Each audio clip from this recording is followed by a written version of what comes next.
안녕하십니까? 오늘도 영혼을 바쳐 일하는 남자 우영일입니다. 자, 여러분 오늘요 여기에 올려져 있는 글씨 재산에 대한 얘기를 많이 한번 해보겠습니다. 우리 재산에 관심이 되게 많죠? 로또 한번 당첨됐으면 좋겠어 라고 한 이유가 뭐예요? 재산을 많이 갖기 위해서. 수익 좀 대박 났으면 좋겠어. 주식 투자가 2배, 3배, 10배로 튀겼으면 좋겠어 라고 생각하는 이유가 재산이 많아졌으면 좋겠어 라는 말과 거의 동의어 라고도 볼 수가 있죠. 우리는 흔히 말해서요, 재산이 많으면 부자다라는 얘기를 합니다. 자, 그런데요, 이 재자는 한문으로는 재화, 재자라는 한문을 쓰게 되고요. 산자는 생산, 산자를 쓰게 됩니다. 그리고 영어로는 asset, income이라고 얘기를 합니다. 풀어서 얘기하면은 갖고 있는 것, 들어오는 것, 갖고 있는 것, 들어오는 것, 이렇게 정리를 하시면 될 것 같아요. 자, 오늘 이 말씀을 왜 드리냐면요, 살면서 asset과 income의 비중과 포지셔닝이 굉장히 중요하기 때문에 이 얘기를 좀 드리려고 하는데요. 자, 한번 보겠습니다. 우리 일단 한 20대 때를 한번 봐볼게요. 20대 때는 내 명의에 뭔가 아직 없죠? 그래서 아직은 에셋이 없습니다. 근데 이때부터 우리는 취업을 했기 때문에 월급이라는 게 들어오지 않습니까? 그게 바로 인컴이죠. 그래서 인컴, 소득이 생산이 되기 시작을 합니다. 그리고 그렇게다가 30대가 됩니다. 30대가 되면 이때 내 명의의 재산, 에셋, 뭔가 있을까요? 네, 결혼하시고 주택 구매 좀 일찍 하시는 분들 이때부터는 자기 명의의 에셋이 있습니다. 그런데 아직은 온전히 내 것이 아니죠. 왜냐면 은행에서 거의 뭐 반 정도를 갖고 있기 때문에 아직은 에셋이 아닌데 인컴, 30대 인컴 있습니까? 없습니까? 있죠. 월급 꼬박꼬박 잘 들어옵니다. 오히려 이때보다도 이때가 인컴이 더 많겠죠. 그렇게 하다가 또 40대를 맞이합니다. 40대 맞이하면 드디어 이제 내 집이 만들어집니다. 또는 아직은 한 번 더 이사를 가시면 주택을 확장하시다 보니까 또 한 번의 대출을 받다 보니까 다 갚으신 분도 있고 다 못 갚으신 분도 있고 약간 반반 좀 나뉘는 때인 것 같아요. 대부분 사실은 여기죠. 40대의 대출금 다 갚으신 분들이 어디 있어요? 별로 없죠. 그래서 한 이 정도가 되고 인컴, 가장 왕성하게 인컴이 많이 들어올 때죠. 가장 큰 규모의 인컴이 발생하는 시기가 바로 40대쯤부터 시작이 된다, 꽃이다 라고 볼 수가 있고요. 50대가 됩니다. 이때는 거의 비로소 다 온전히 내 명의의 에셋이 만들어지는 시대이죠. 50대쯤 되면 대출금 다 갚고 뭐 이제 다 끝나지 않습니까? 그리고 이때부터는 반대로 소득이 끊기기 시작을 합니다. 간당간당하거나 없거나 하신 분들이 되게 많죠. 사실은 뭐 40대부터도 거의 뭐 이제 간당간당하신 어쩔 수 없죠. 이거 제가 뭐 비하하는 건 아니고요. 뭐 그냥 좀 이제 창의력이라든지 뭐 이런 쪽들, IT라든지 뭐 이런 쪽 있지 않습니까? 젊은 사람들이 치고 올라오기 때문에 40대부터 이제 인컴에 대한 부분을 많이 불안해들 하시더라고요. 제가 옛날에 놀랬던 게 우리나라에서 알아줄 만한 IT 기업에 다니시는 어떤 분이 있었는데 그분이 38대인가 저를 만났습니다. 상담을 하는데 제가 항상 그걸 물어봐요. 돈을 왜 모으려고 하십니까? 돈을 모은다는 얘기는 지금 안 쓰고 나중에 쓰시겠다는 얘기인데 무엇을 위해서 돈을 모으십니까? 그랬더니 이분은 은퇴라고 하시더라고요. 아, 그러시군요. 은퇴 되게 중요한 거죠. 은퇴 시기를 언제로 보십니까? 그랬더니 딱 45세를 말씀을 하시는 거예요. 좀 장난치시는 줄 알았는데 진짜더라고요. 그 정도로 은퇴 시기가 되게 그 직장에서의 평균 수명이 좀 짧다라고 얘기를 많이 하시더라고요. 그래서 40대에서 좀 불안해지시는 분도 있고 50대가 되면 거의 이렇게 되고요. 그리고 한 60대를 보겠습니다. 60대가 되면 드디어 이제 뭐 이때 안 팔면 내 집 그대로 있을 거고 거의 소득은 이제 없다라고 보시면 되죠. 그리고 이 상태에서 똑같이 70대에 갑니다. 70대가 되면 내 집 안 팔았으면 갖고 있을 거고요. 그리고 소득은 뭐 거의 없을 테고 80대에도 보기는 내 집은 있고 소득은 별로 없는 그런 시절이 되죠. 그래서 참 보면요. 재밌는 게 한 40대에서 50대를 기준으로 해서 40대에서 50대를 기준으로 해서 인컴에 취중되어 있던 우리의 모습이 어느 순간 이렇게 에셋으로 바뀌는 시기가 오게 되죠. 그때가 보통 이제 40대에서 50대 중반이 흔히 말해서 그냥 50대다라고 볼 수가 있을 것 같습니다. 자, 근데 여기서부터 이제 재밌는 일이 시작되는데요. 우리 집 있다고 살 수 있습니까? 집이 있으면 좋은 거죠. 나쁜 게 아니죠. 그런데 집만 있어요. 집만. 30평짜리 아파트만 있습니다. 소득이 없어요. 살 수 있습니까? 못 살죠? 이제 물어봅니다. 사람들 만났을 때. 그럼 당신 뭐 먹고 사실 겁니까? 퀘스천 마크를 던 거예요. 퀘스천 마크를 던집니다. 뭐 먹고 사실 겁니까? 그러면은 뭐 현관문 뜯어 팔아가지고 고철값 받아가지고 먹고 살진 않으실 테고 무슨 계획이 있으십니까? 그러면 멍하시죠. 없습니다. 그러면 굶어 죽을 수는 없잖아요. 아, 그렇군요. 그러면 당신 혹시 국민연금이랑 회사에서 한 퇴직연금 이걸로 인생의 후반부를 생활을 할 생각이십니까? 그러면 또 이거는 못 믿으시겠대요. 국민연금 말이 많죠? 퇴직연금 대부분 또 집 살 때 꺼내가지고 쓰시는 분들 많죠? 사실 이걸로는 내 노후가 안정적으로 준비가 안 된대요. 그럼 다시 물어봐요. 그럼 뭐 먹고 사실 겁니까?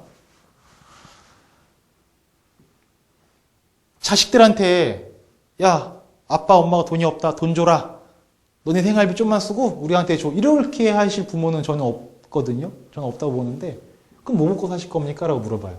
그래서 50대가 가장 많이 하는 결정이 뭐냐면요. 가장 많이 하는 게 이때 바로 창업을 하게 됩니다. 창업. 자, 그런데 평생 셀러리맨으로 지내시는 우리의 모습에서 갑자기 뭔가 창업, 사업을 하는 게 쉽습니까? 어렵습니까? 굉장히 어렵죠? 그러니까 뭐 해요? 돈만 내면은 교육시켜주고 자리 잡아주고 광고 다 해주는 뭐 합니까? 치킨집, 프랜차이즈 하게 되죠. 치킨집, 피자집 뭐 이런 것들 엄청 많이 하는데 우리나라가 치킨 공화국이라고 하잖아요. 외국인들이 우리나라 들어오면 깜짝 놀라는 것 중에 하나가 아파트 전단지만 보면 다 치킨 전단지라는 거예요. 치킨, 피자, 햄버거 이런 것들. 전 세계에 있는 맥도날드 숫자보다요. 우리나라 조금만 땅덩어리에 있는 치킨집의 숫자가 더 많다고 합니다. 그 정도로 우리나라가 박 터지게 치킨집을 차리고 있죠. 왜? 이것 때문에 그런 거죠.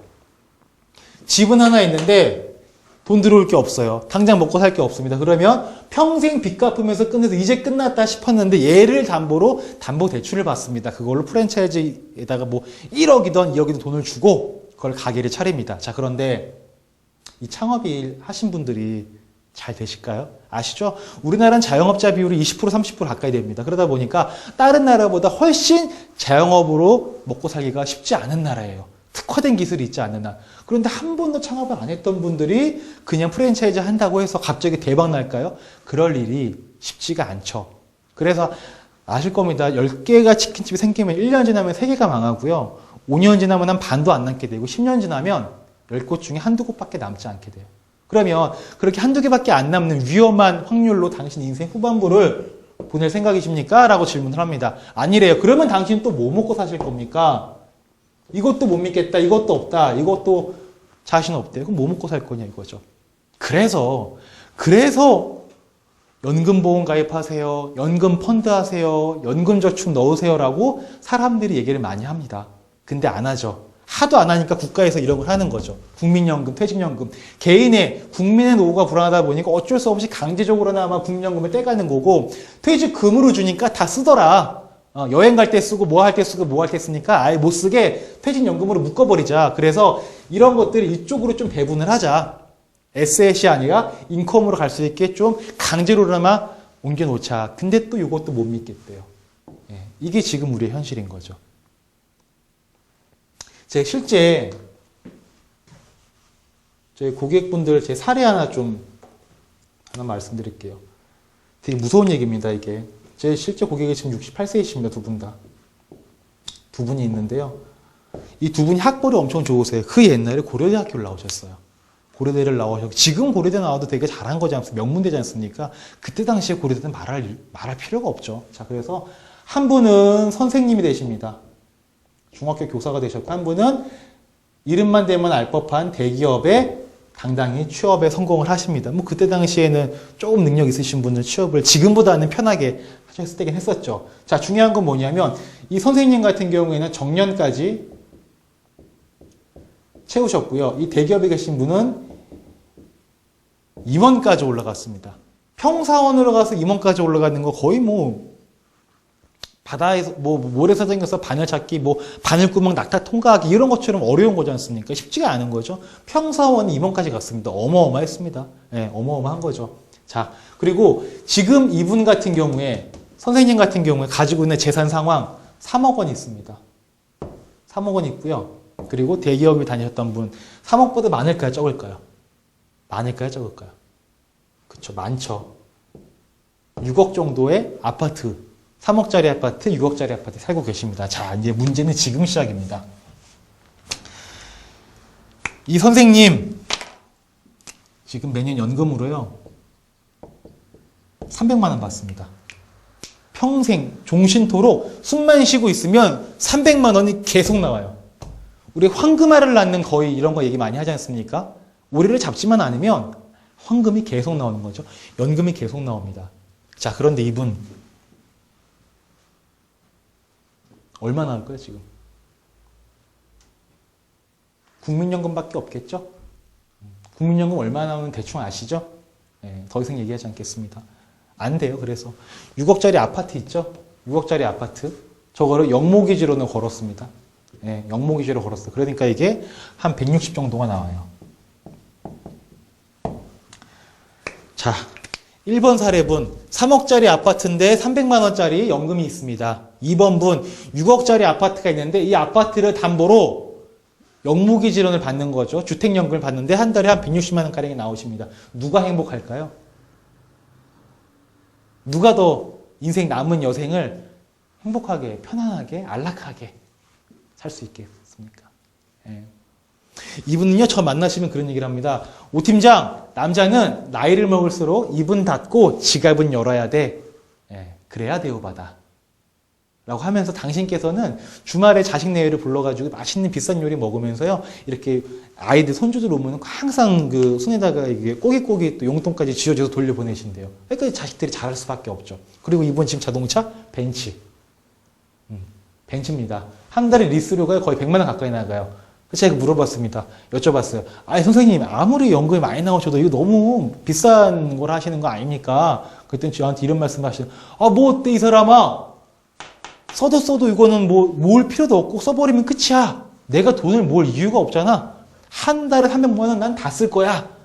젊어서 못 누려본 호사 지금 누리지 뭐. 라고 하면서, 우리 흔히 말하면 아시죠? 백발에 착 스포츠카 타고, 물론 스포츠카는 아니시지만 뭐 마음만 먹으면 스포츠카로도 얼마든지 바꿀 수 있으신 거죠. 예, 왜? 돈 계속 나오니까 이게.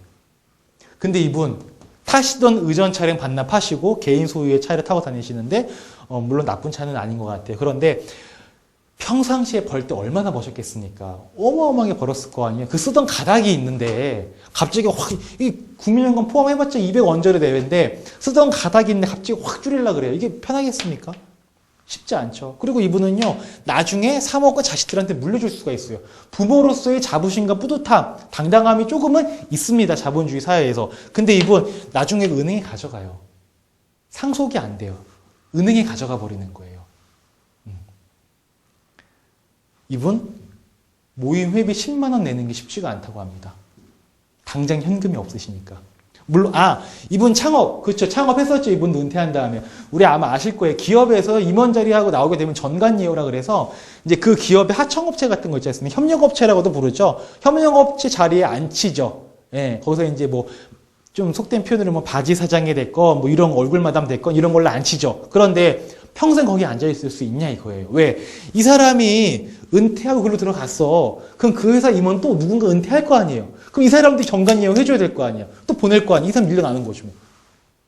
평생 안 되죠. 우리 벌 땐 그러죠. 천년만년 계속 잘 벌 것 같죠. 근데 언젠간 끝나는 거 다들 아시죠. 이분은 너무 지금 자유롭은데 이분은 좀 이제 빡빡하죠. 생활 자체 패턴이라는 건 이런 것들이. 예. 이분 해외여행 갈 때 이분 동네 마실 나가는 거죠. 어쩔 수 없습니다. 우리는 자본주의 사회 살고 있기 때문에. 자, 그럼 이분은 뭘 그렇게 잘했고, 이분은 뭘 그렇게 잘못 사셨길래 인생이 이렇게 바뀌었느냐? 딱 하나의 차이가 있었습니다. 뭐냐면, 돈을 벌 때 밸런스를 잘 하신 거예요. 이분은요, 좋던 싫던 공무원연금 뗐죠? 네, 교원연금이라고 하죠. 교육공무원이시니까. 교원연금 떼는 거예요. 월급 받을 것에 무조건 이빨이 팍 떼가요. 강제성으로. 그러니까 어때요? 젊을 때는 소득이 작죠. 나이 먹어서 부러워하죠. 이분은 어때요? 젊을 때 왕창 벌죠. 근데 이를 떼놓는 게 없어요. 이분은 이게 배분이 잘 되신 거죠. 에셋과 훗날의 인컴을 적절하게 배분을 좋던 싫던 의지던 타이던 자이던 배분됐는데요. 이분은 그렇지 못했던 거죠. 그냥 이쪽으로만 계속 간 거죠. 예. 그 돈 잘 벌 때는 자식들 유학도 보내고 못도 하고 다 하시죠. 예, 그러면서 여기에 대한 게 준비가 정작 잘 안 돼 있던 거죠. 대부분 근데 은퇴할 때쯤 되면 이거 생각을 하죠. 이제 앞으로 뭐 먹고 살지. 지금 아마 이거 젊으신 분들이 좀 많이 보실 텐데요. 20대에 취업을 하면은 되게 오래 일할 것 같아요. 되게 오래 일할 것 같아요. 그리고 30대가 되면은 돈을 이제 많이 벌어요. 신나요. 40대가 되면은 10년밖에 안 남았네. 10년 동안 앞으로 50년 살 걸 준비해야 돼요. 늦습니다. 그때 준비하면. 처음 벌 때부터 인컴이 있을 때 이 인컴을 에셋과 인컴에 적절하게 배분을 잘 하셔야 됩니다. 그렇다고 무조건 이것만 준비하라는 것도 아니고요. 무조건 이것만 하는 게 나쁘다는 건 아닙니다. 자기의 상황에 맞게 자기의 가치관과 기준에 맞게 인컴이 있을 때 이 소중한 인컴을 가지고 헛되이 쓰지 마시고 계획적으로 에셋과 인컴에 적절하게 배분을 하는 것, 그게 우리 20대, 30대, 또 늦게나마 40대 계신 분들은 꼭 신경을 써야 하는 부분이지 않을까라고 생각이 됩니다. 저도 인컴으로 이거를 준비하고 있는데요. 전 뭐 이걸 준비 아예 안 하겠습니까? 하는데 이걸 하다 보니까 상대적으로 이게 줄어듭니다. 근데 우리는 아시다시피 너무 비교되는 세상에 살고 있잖아요. 내 친구는 어디서 좋은 동네에 더 큰 아파트, 새 아파트에 들어갔다. 내 친구는 더 좋은 차를 탄다. 내 친구는 어디 해외여행을 갔다 왔다. 다 보여지는 뭔가 이 에셋 쪽에 우리가 집중을 하게끔 사회적인 분위기가 만들어져 있고요. 저는 그것은 한편으로는 대기업의 마케팅이 굉장히 크게 성공했다라고도 개인적으로 그냥 조심스럽게 부정적인 견해를 갖고 있습니다. 지갑을 여는 전문가들이니까요. 그런 거에 당하지 말고 너무 여기 치중하지 말고 조금은 더 이쪽까지 시야를 넓힐 수 있는 그런 마음을 갖게 되길 바라는 마음으로 이렇게 준비를 했습니다. 너무 이쪽에만 준비하면요. 나중에 진짜 죄송한 말씀이지만 리어카 잡게 됩니다. 파지, 병, 페트병, 플라스틱 고철값 떨어지면은 같이 힘들어지고 무슨 얘기 하는지 아시죠? 리어카 이렇게 큰 도로에서 막 차가 쌩쌩 달리는데도 불구하고 새벽에 나와서 저녁 늦게 들어가시고 우리의 삶이 그래서는 안 되지 않겠습니까? 자, 적정한 재산 관리 잘 하시기 바랍니다. 오늘 여기까지 하겠습니다. 고맙습니다.